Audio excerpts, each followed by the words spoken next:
All right. Welcome everyone to another episode of the Embracing Joy podcast. And I'm so excited to introduce our special guest to you today, who is Dr. Julia Myers. Thanks for joining us today, Julia. Hello, hello. And if you are listening today, you are in for a treat. Definitely. And this is definitely an episode that you might want to listen to again and also share with someone that's special to you. Dr. Julia Myers, she's a TEDx speaker and she's the founder of Generational Wisdom. And she's also a legacy strategist that helps high income parents raise financially mature kids. She helps them break through from entitlement and passing on not just wealth, but the wisdom to manage it. Think it's such an important lesson, Julia, that you help parents with to teach their kids because we see that sometimes, even though parents can be wealthy, that wealth doesn't necessarily translate to the next generation.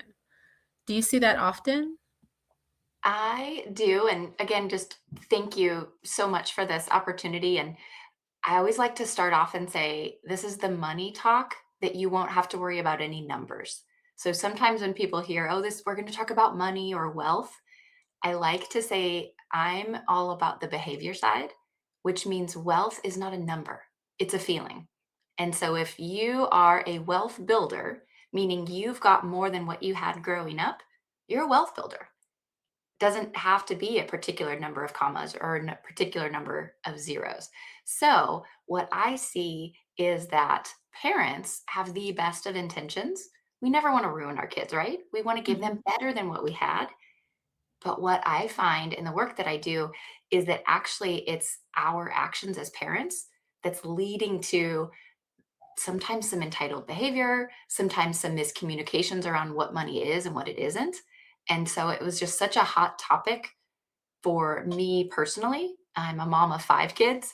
So I've got one in every grade right now. So elementary, middle, high, college, and grad school. So every stage, I should say, not every grade. Mhm. And it is so needed. And where's the textbook that tells us how to do this and not screw up our kids? There isn't one, but I am here to start to rewrite some of those chapters that start with the money stories we tell ourselves.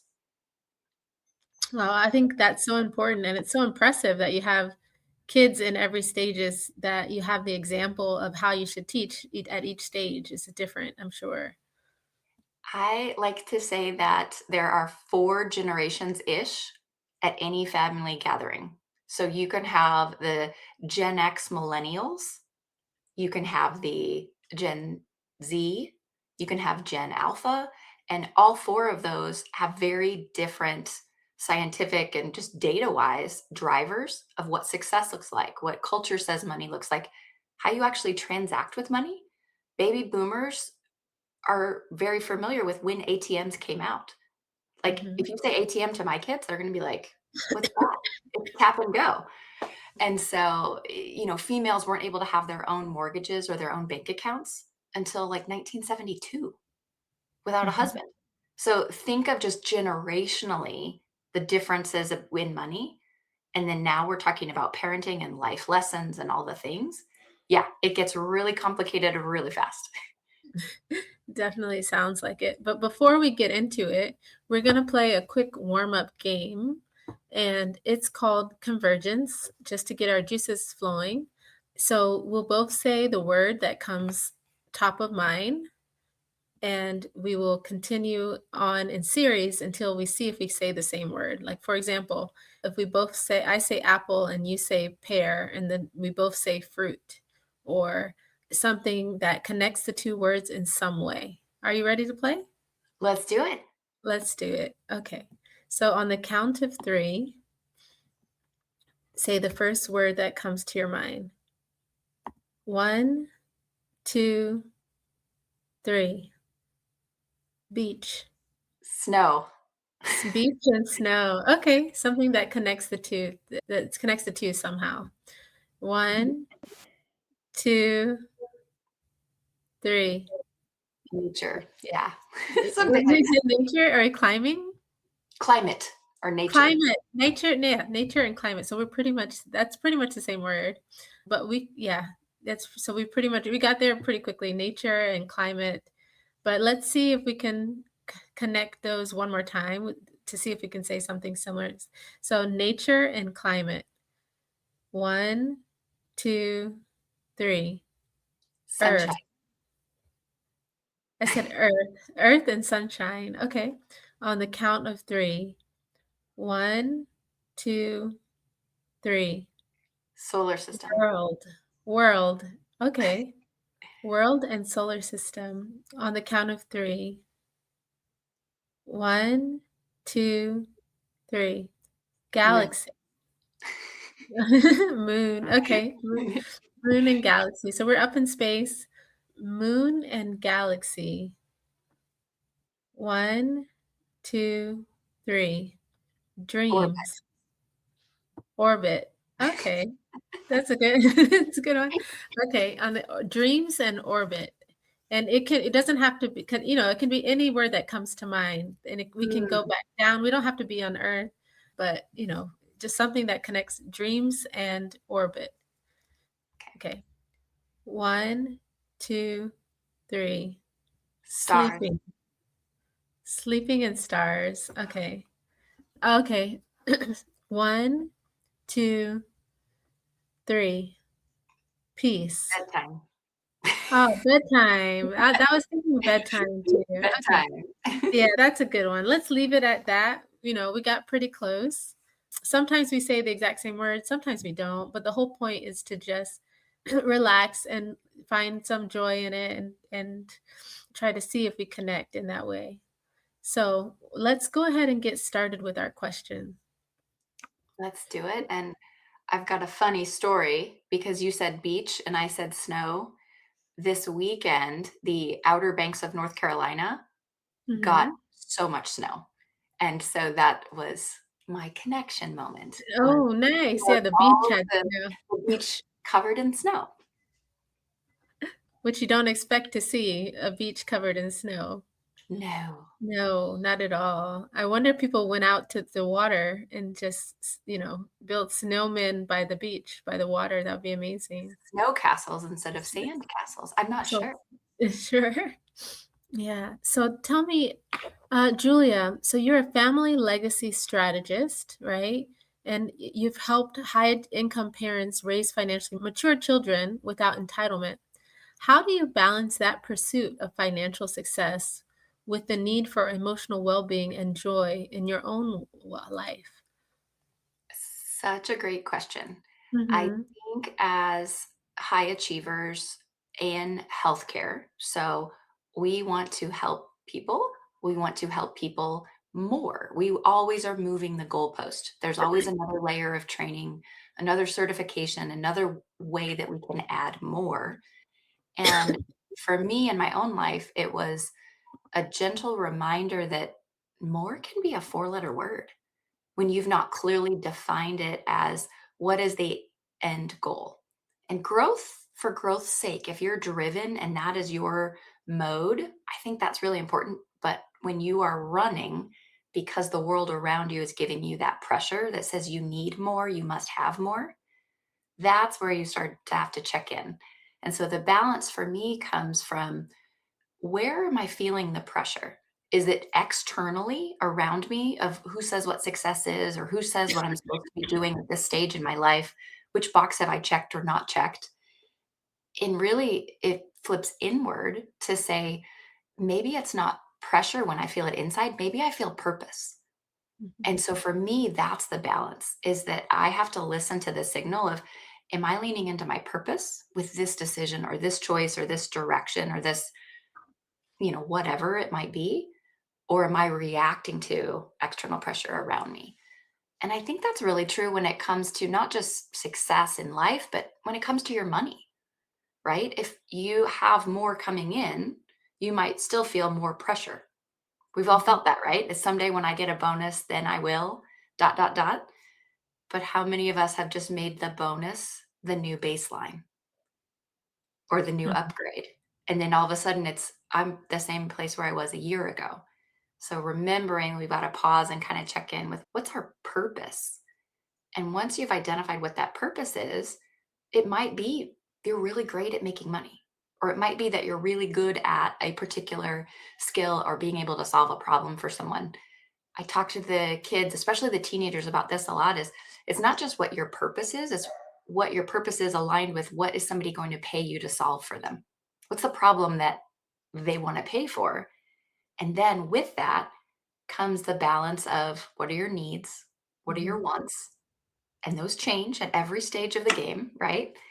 And it's also important to think about the more you have, the more responsibility you have to give. And such a great reminder when you talk about balance that I like to think of wealth as a state of like abundance, that waterfall that never really stops. You don't hold on to it really tight. I grew up with what I call that middle class mindset of scarcity. It was, I got to hold on to it until student loans hit, or until payday, or until tax return day. And when you operate from a place of balance and joy that says, I have everything I need, I might not have everything I want. That's okay. And the sooner we can get our kids to start using that language, the better. Mhm. I love that. I like saying you're moving towards what's driving you or what are you running instead of seeing what you're running from or running towards. Finding that sense of purpose is important in all aspects of life. And the money aspect is can be a part of that we kind of overlook because money is can be seen something that we don't really want to talk about or mention or think about really because of different mindsets and money drama that people experience because of scarcity in their lives at different points in life. They can see, True. yeah, they can definitely see how you want to just avoid thinking about money, especially when it comes to purpose, because it seems like you want a purpose, but it's hard to tie it to money because money has a lot of other stigmas related to money. You don't wanna seem greedy when you're thinking about your purpose at the end of the day. Absolutely. And A lot of people may think that way. It's like, what does my purpose have to do with money?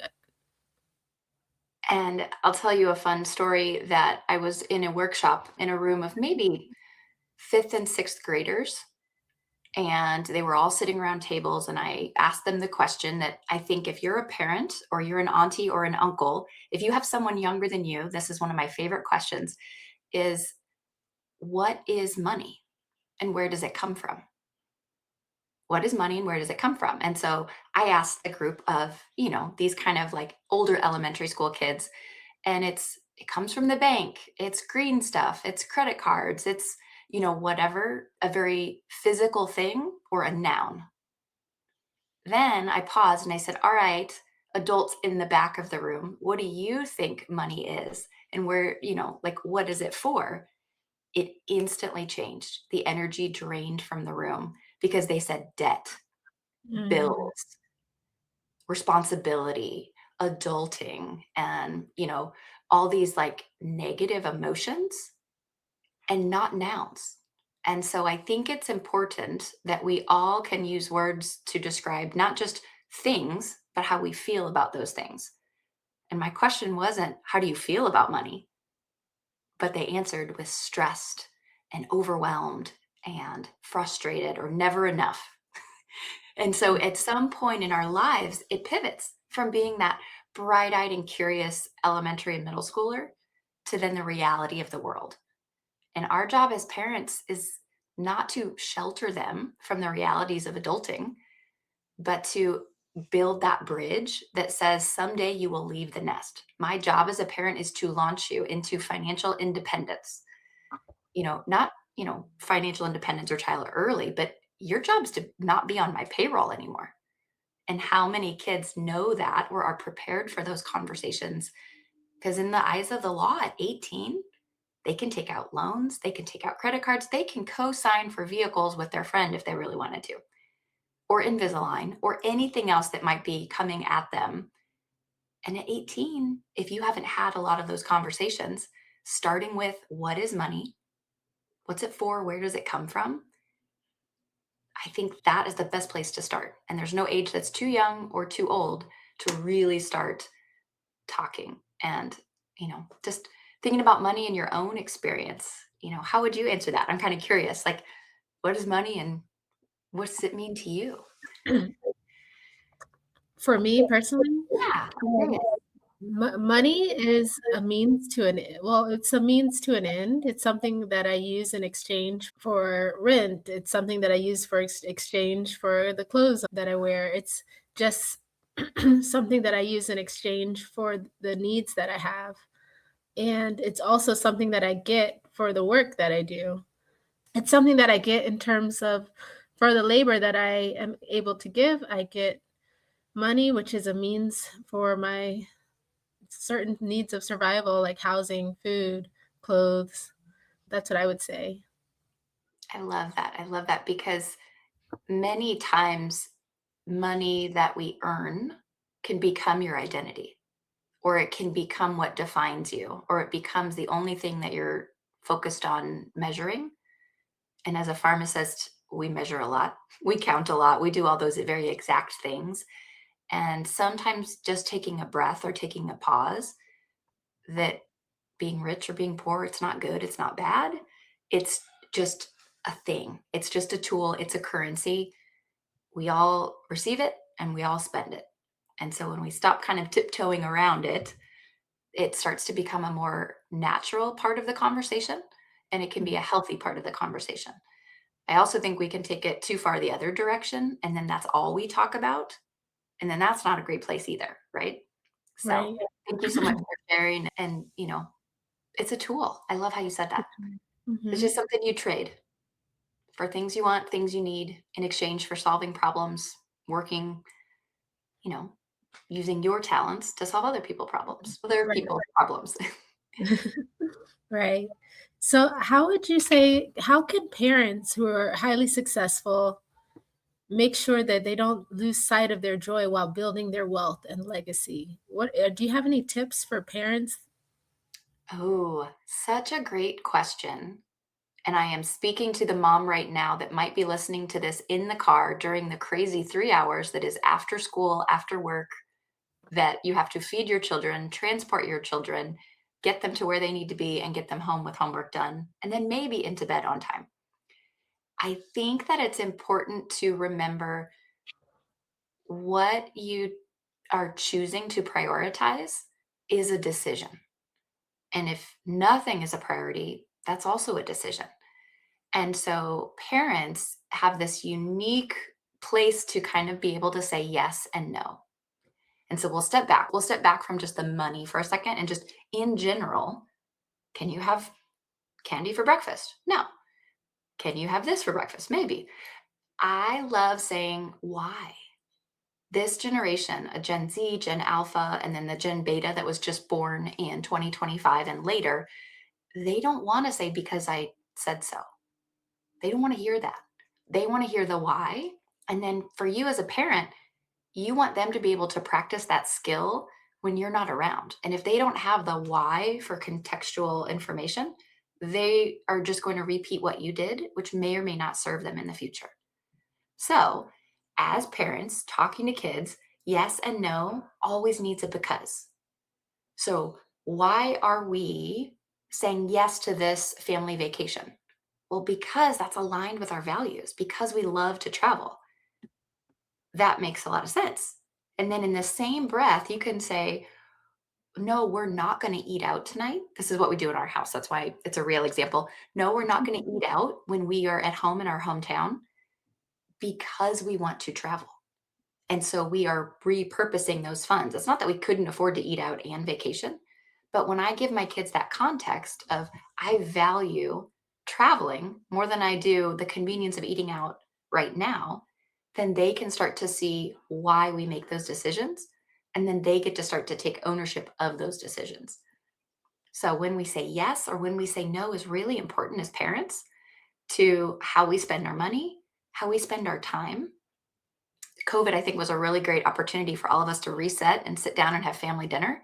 We're super protective now of how many activities we're signing up everybody for. because we remember what it was like to be so frazzled and to be together at the table. And so now if they ask for, can I do this club or that club? My answer is always around, we prioritize family dinners once a week. What day is practice? Rather than saying, sure, we'll do more, or no, you can't do that. Like being able to frame it is so, so important as a skill that is a life skill. So, how you spend your time, how you spend your money, and how you spend your attention. So, just like we have screen time on our kids' devices, adults, we should probably look at our screen time too, whether it's computer time or charting time or entertainment, whatever it is that aligned with what you think is most important. And if you say you don't have time, we all have the same 24 hours in the day. We might not all have the same budget, but we all have the same 24 hours. How do you want to spend it? And teaching your kids how to spend their time wisely, no pun intended, is a really, really important skill that I don't want to delegate. I don't want to have school teach them this is how you time manage, this is how you budget, this is how you XYZ. I want them to get the values from home because that to me is my job as a parent is teach them those foundational values so that someday after I'm gone or when I'm faced with a surgical consent form that says how comfortable are you that your kids can handle everything if you left it all to them tomorrow, that I can say yes instead of saying no. Mhm. Yeah, I love that intention behind those, 3 when you really think about the time you have outside of work with your family, it is 3 to 4 hours before bedtime, and using those hours when you really see how small they are, that's out of the day, using them with intention and passing down not just telling your kids what they need to do, but passing down the wisdom and the why and the rationale behind what is needed for them to grow, especially in their time management and in their wealth in the future, so that they can make the best decisions when you're not there. Discernment. I say that's a Just word we don't say enough. Mhm. The wisdom to discern, to tell the difference. Definitely, definitely. So, with that being said, how do you make it more of a joyful conversation about finances with your kids rather than a conversation that is daunting? Because I Oh, think a lot of parents can go into the conversations feeling like it's a daunting conversation because they have debt or because they are not completely secure with their finances, but they still want to teach their kids better. And what do you have any tips for that type of parent to make it a more joyful conversation and less daunting? I would say let's pause and give ourselves grace for wherever we are in this journey of parenting, adulthood, and financial literacy, because most of us didn't learn about it growing up. Most of us didn't have a playbook that said, this is exactly how you do it. And if you did have the playbook, it's probably outdated. So, acknowledging everybody has a childhood story when they first heard about money. Most likely it was negative. Most likely it came from some arguments you heard in the other room or somebody feeling pressure somewhere. Maybe it was the reason you got a job very early in your teenage years. But all of those moments are lessons, and all of those lessons can then be shared. Often with money, we think about the right answer and the wrong answer. Where do I invest? What's the best return? How much do I need to retire? I'm going to remove any of those only one size fits all or there's only one right answer and remind you that everybody's got a story. And that's the best way that our human brains love to learn. And kids want to be treated as big people, right? Like in family practice, you probably know this, right? Like the kids want to be treated like a big kid.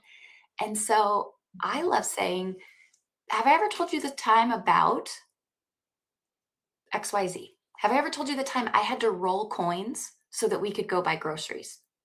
Let me tell you how that made me feel. And let me tell you, here's what I learned. Here's the skill that I developed. And age appropriate wise, it's okay to lean into our kids and share those stories. I think it's so important to just honor and acknowledge. When I grew up, I asked my dad for money. I didn't ask my mom. Why is that? I wonder. Or what do you think? And now being able to then ask them, well, what do you think about? And then opening up that conversation for a dialogue. Well, what do you think that means? Or as your kids start to get older and maybe they, I have two now that can vote, and we'll talk a lot about taxes or this or that. And I love just being a good listener as a parent, which is so hard because they will not be exactly like you. If anything, they will be very different than you. And I can tell you all five are very different than me. But freeing yourself from the pressure of answering that you're going to teach them wrong or you're not going to say the right thing. If you're telling your story or what it meant to you or a lesson that you learned the hard way, that's the best way to learn. And who doesn't love a good story from somebody that you love and respect and honor? So, if you're a parent struggling with any part of your financial story, your journey, where you are right now, today's the day we turn on the lights and you can't unsee that we all have messy rooms somewhere. We all have a junk drawer. We all have a mom van sometimes that is very dirty. Mhm. And at the same time, our kids are in it every day. Let's take that moment, one story at a time, one lesson at a time, and invite them into that conversation of getting ready for adulthood, getting ready for the world that will teach them if we don't as parents.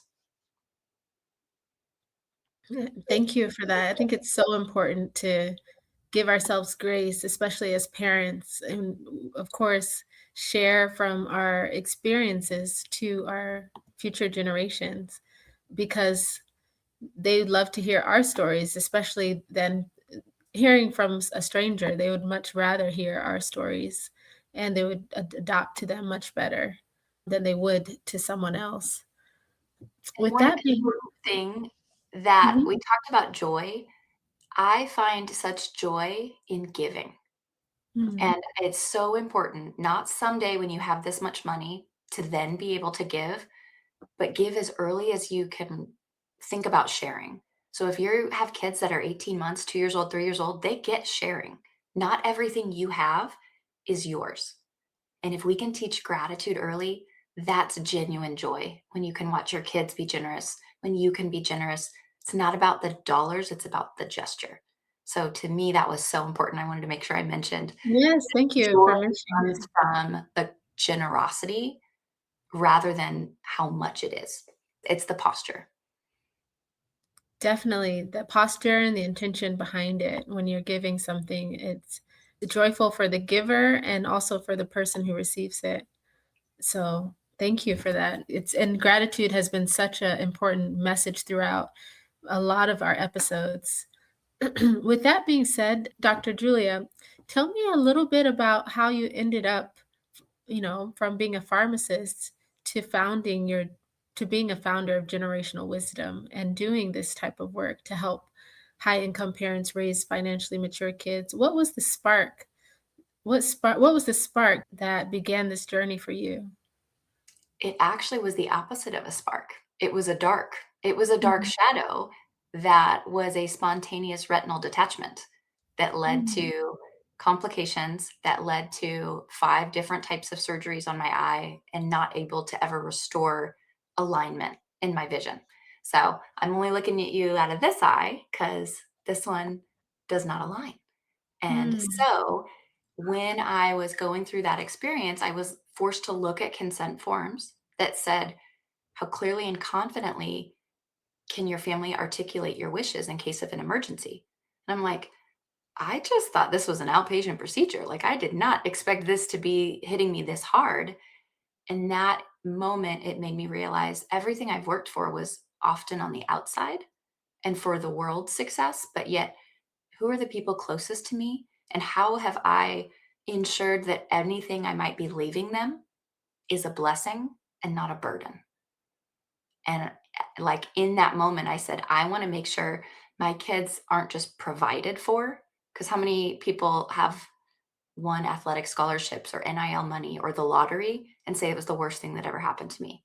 Or they're back where they were a few years later. I Mhm. don't want that to be my legacy. I want my kids not only to be provided for, but to be prepared mentally, emotionally, maturity wise for whatever that responsibility might be. So, about 2 years ago, I pivoted away from being a director of pharmacy and working in the academic setting to being an entrepreneur and saying, "This is my mission, this is my calling, and I'm not gonna stop until" not just generational wealth is what we talk about or that's in the dictionary. I want Mhm. generational wisdom to be what we leave in our kids and in the dictionary. Mhm.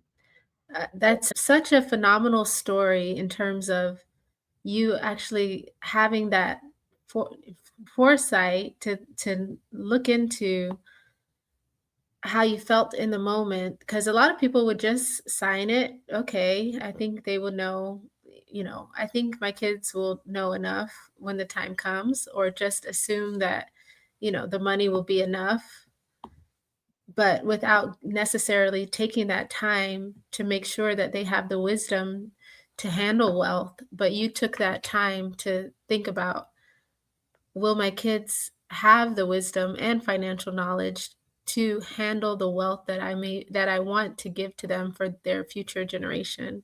And will they be able to be successful in my absence? And that's what the goal a lot of parents have, is we want our kids to be successful in our absence and take the lessons along with the wealth that they receive. Absolutely, and, you know, it's okay to want to give our kids what we didn't have growing up, or it's okay to work hard to give a better life for our kids and give them a head start. We just don't wanna take away their purpose or their, need to work, because everybody's gotta have a purpose. No matter how much or how little you start with, you gotta do something that you were put only on this earth that you can do, and there's finding joy in that. And so, wealth without wisdom is wasted. That's my tagline. And Mhm. so, we can't just build it without a plan to talk about it and transition it, and don't wait until it's too late, because we never know when that will be. Right. No day is guaranteed. So we try to live it as joyfully as possible. And sharing that wisdom to our family and people closer to you is a part of that. And having gratitude for what we do have is a part of that as well. So, and being good stewards of our finances is also a part of that. So, Julia, we're on to our wrap up questions. Who is a model for joy in your life and why? It could be a celebrity, it could be someone you know, could be your children. Who would that be for you? I love this question. And for me, it was someone that I met. We were both speaking at an event this summer. So, Nick Vujicic is what he said is the limbless boy, is the name of his book. And so he was born without legs and arms. And he has overcome so much. And as he is speaking, he is able to balance humor with a powerful message. And I really think that is just so inspiring. And when my whole family got to meet him, we all got to take pictures together, and I high fived his foot. How can you not be joyful in that moment? And so, shout out to Nick for being a great human and a great motivator and a very inspiring presence that brings joy to me regularly. Thank you. Mhm. And if you were building a cake of joy, metaphorical cake, what would be the top three ingredients? Ooh, I do love to bake, Mhm. and it's going to be gluten free. But my Okay. ingredients that are metaphorical would be laughter, Mhm. love, and laughter, love, and silly. I think silly. Like when you put something together, we cannot take ourselves too seriously. Life is way too short. I wore a pirate patch as I was recovering for like a whole year, and I called it my pirate year, my era, Mhm. right? So if Mhm. we aren't able to be silly as adults, that cake is just kind of boring.